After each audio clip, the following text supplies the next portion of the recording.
আমরা হোটেল থেকে ভোর ভোর বেরিয়ে চলে এলাম ইস্কনে রাধাকৃষ্ণের দর্শন আরতি দেখবো বলে।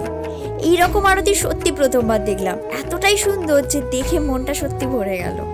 আমরা আরতি থেকে ইস্কনের ভিতরটা ঘুরে একটু কেক মিষ্টি খেয়ে বেরিয়ে পড়লাম গোশালা যাব বলে। গরুর গাড়ি করে চললাম গোশালার দিকে।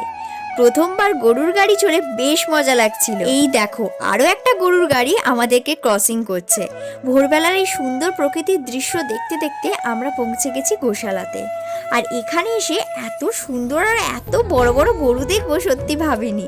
তারপর গোশালার এই দোকানটা থেকে একটু ক্ষীর আর লস্যি খেয়ে নিলাম। আর ক্ষীরটা খেতে দারুণ সুস্বাদু ছিল। এই জায়গায় এসে যে এতটা আনন্দ আর এতটা খুশি পাওয়া যায় সেটা সত্যিই ভাবতে পারিনি। মন্দিরের ভিতরে ঢুকলে যেন একটা আলাদাই রকমের শান্তি। তারপর আমরা মায়াপুর ঘাটে এসে লঞ্চে করে যেতে যেতে ভাগীরথী ও জলঙ্গি এই দুটি নদীর সুন্দর মিলন দৃশ্য দেখতে দেখতে চলে এলাম স্টেশনে।